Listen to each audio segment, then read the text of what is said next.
Welcome to another student discussions here at the University of Tartu. My name is Reina and I am an international student ambassador. Today and right now we are having three amazing guests from who's are studying folkloristics and applied heritage studies, philosophy, and semiotics. So here with me are Paulina, Jed, and Sergio. So welcome to our student discussions. Do you guys want to introduce yourself, maybe from Paulina? Hi, my name is Polly. I'm from Ukraine. It's really nice being here, and I'm very grateful that you invited me. And I must say that Folkloristics is the best program at the University of Tartu, so feel free to apply. Just a little AD. All right, so hello, my name is Jed. I'm from the USA. I'm currently a master's student here studying philosophy and looking forward to us discussing just the generally awesome experience I think we've all had studying here at Tartu. True. And I'm Sergio. I'm from Colombia, and I am second year student of Semiotics. And yeah, it's really nice to be here with you guys. Thank you for being here. So the first question is, why did you decide to come to Tartu? Why you're studying at the University of Tartu? Polly, do you want to go first? Yeah, sure. It's a very good question. My story was not really typical because I applied specifically for this program, but I didn't know much about the University of Tartu itself. And the program is unique and it is one of a kind. And there is nothing like this in other universities all over the world. So this is why I chose the University of Tartu. But later, after I arrived here, I understood that the university as an institution is great in general. Thank you, Polly. You're right. And Jed?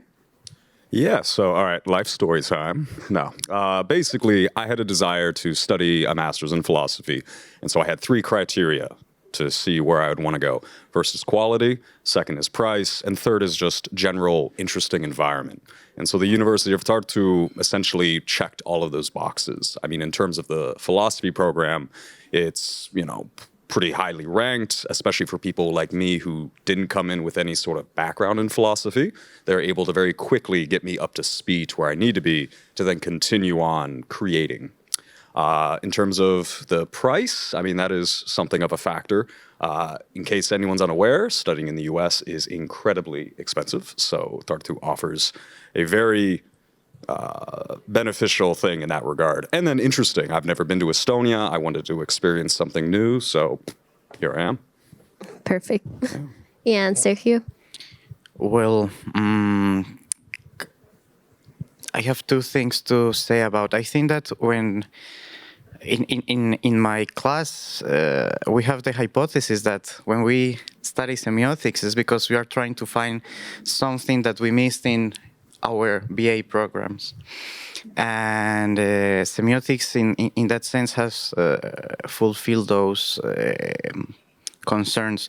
But on the other hand, especially semiotics here is quite an important program because the tradition it has, there is the Tartu Moscow Semiotic School, and it's just one of the best places to study semiotics all around the world. So I think that was the main thing why I came here. Yeah.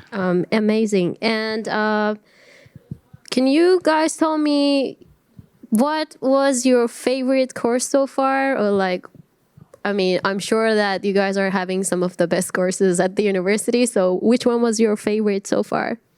Polly?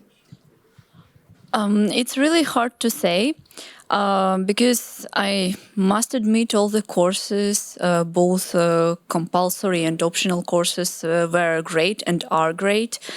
But in terms of compulsory courses, I would say that the methods of the data collection was the most Favorite because it was the most valuable one for people who didn't have much experience in theory of folklore and methods of folklore and ethnography. It was especially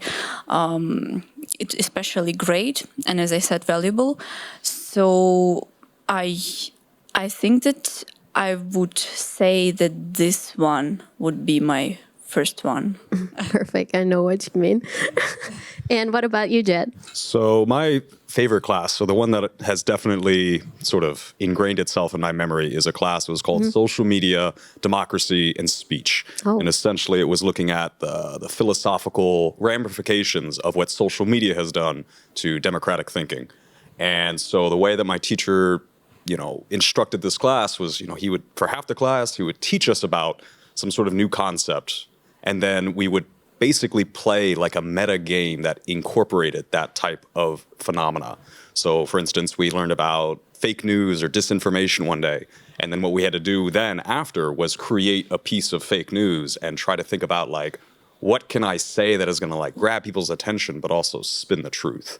So it's like this very hands-on way of engaging with philosophy, which is oftentimes not the case. It's usually super abstract out there up in the clouds, but this was like here in our hands. So, yeah.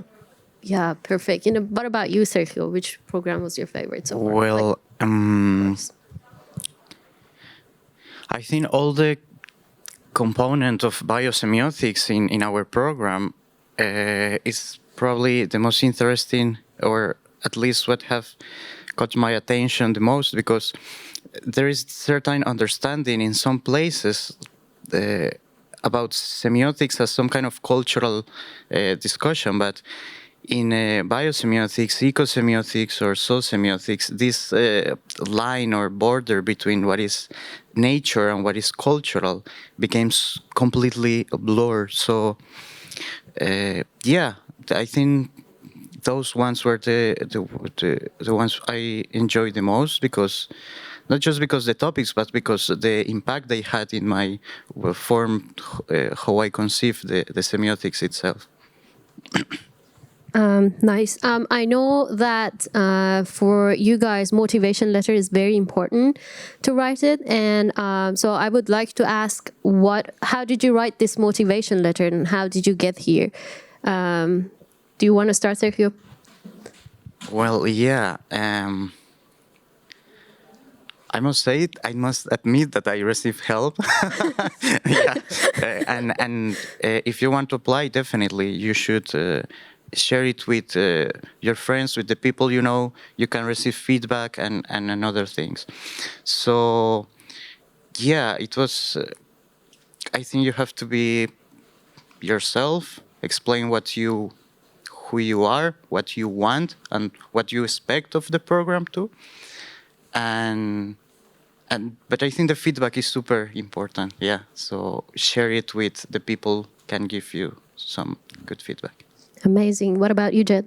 So on the same level of honesty, I honestly don't remember exactly what I wrote. So, but I do remember the essence or the general idea where, the motivation letter, as I see it, is not only explaining why you are motivated to want to apply to this place, but also why the university should be motivated to accept you. So you need to be able to be authentically who you are, as you were saying, but also, almost in a way sell yourself, but in a genuine way. Say, you know what, I'm coming in with this. Like for me, I can remember I came in saying, you know what, I have no official academic background in philosophy, but I'm here to learn, and I've studied on my own. So it's just, here I am, right?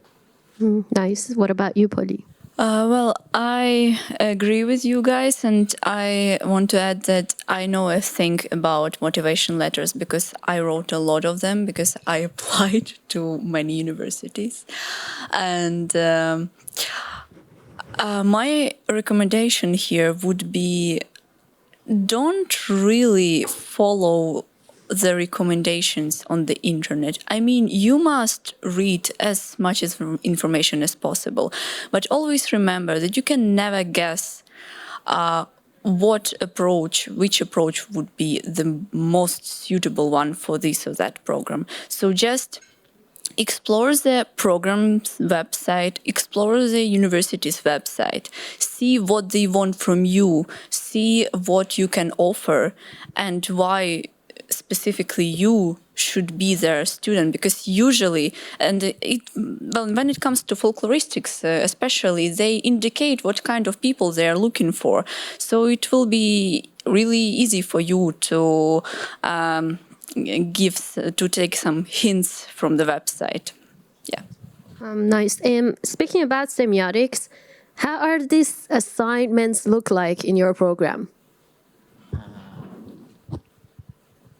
Like what kind of? Yeah, what sort of assignments do you have? Is it mostly like Okay. Well, the main assignments, I would say, of course, this reading dimension, and then discussion in the seminars, essays. Yeah, I would say that the main assignment is to be prepared for the discussion in the seminars, because it's the productive part of the master, I would say, when you can exchange your points of view about the text or an author with your classmates and with the lectures. So yeah, I would say it's the main assignment. We don't have any tricky, super specific assignment like Okay. you can't find in other. No, it's super normal. Yeah.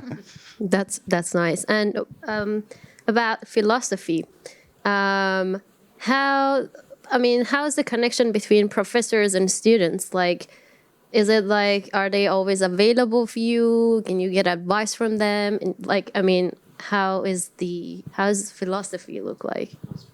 How does philosophy look like? That's a big question.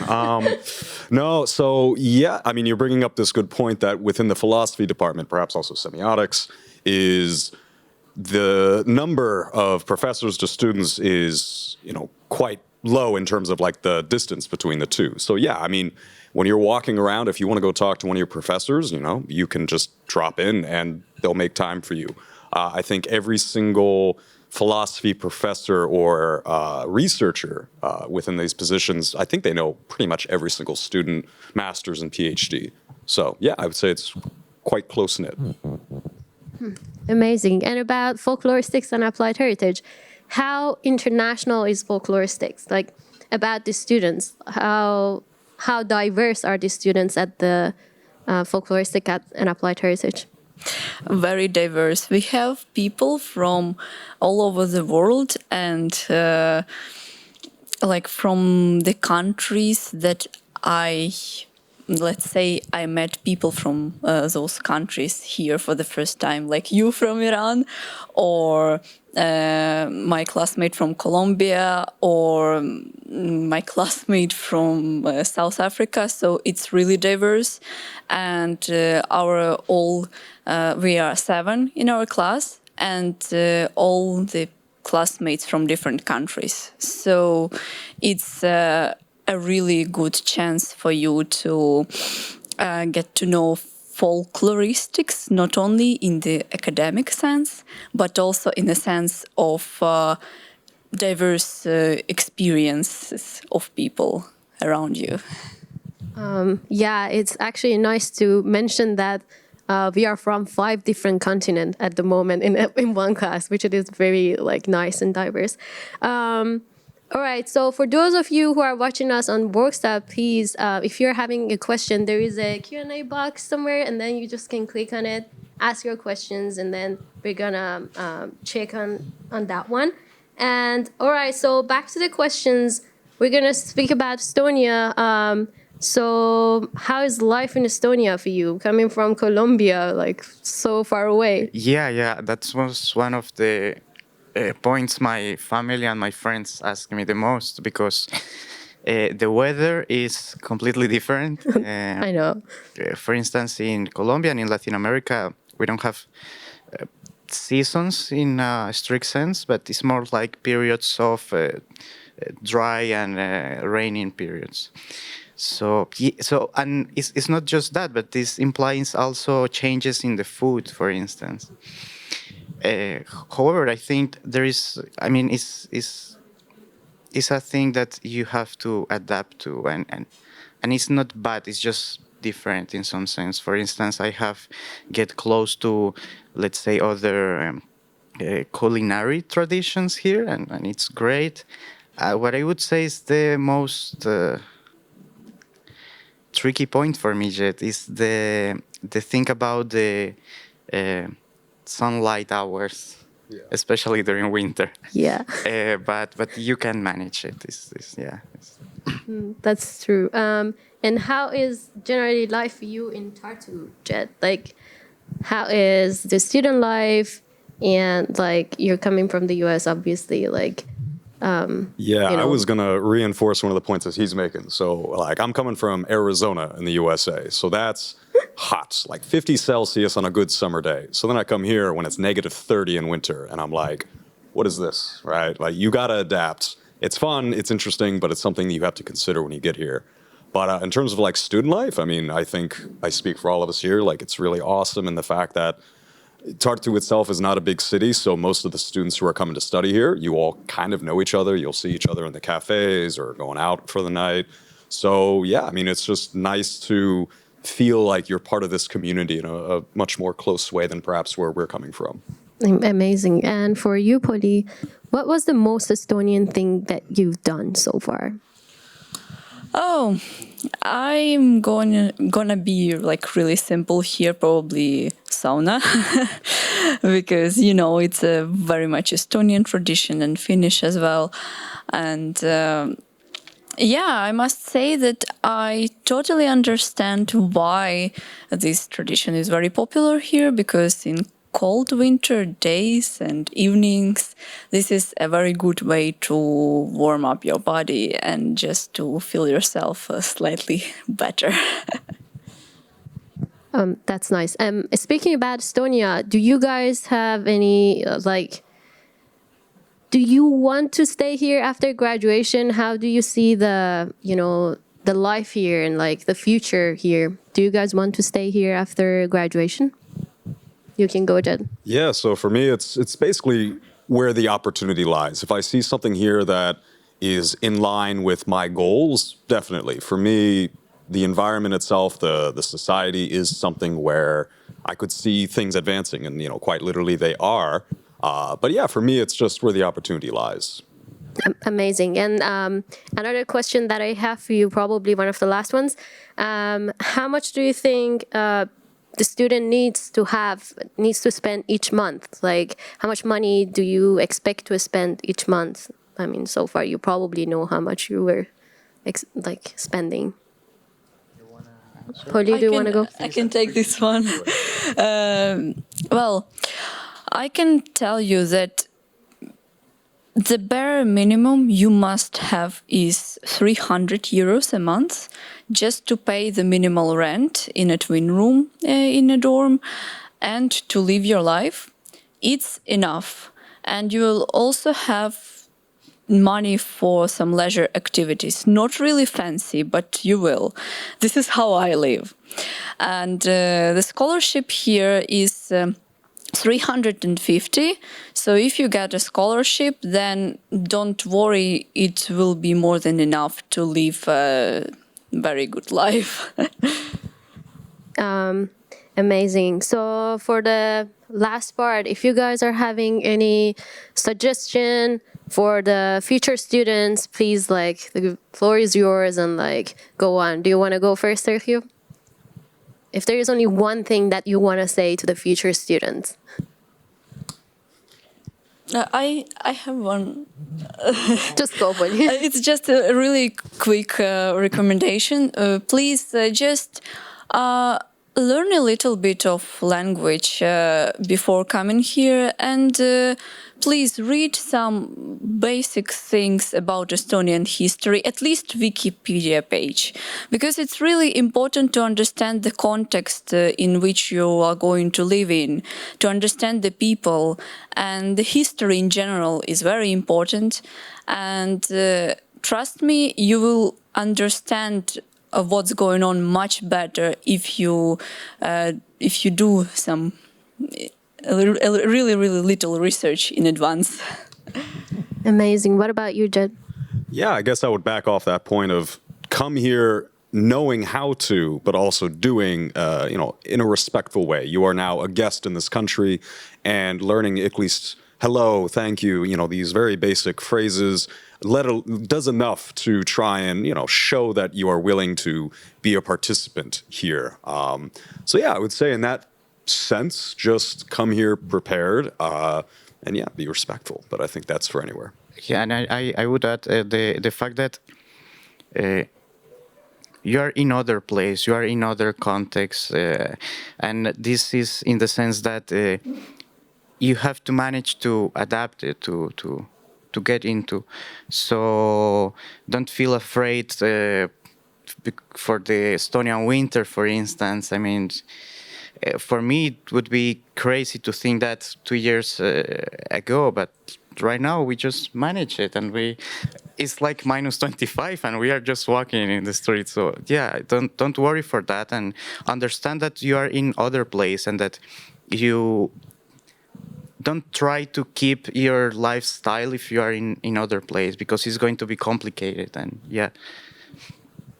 Thank you guys for being here, and thank you for answering all the questions. I hope you guys are enjoyed, and see you in the next student discussion.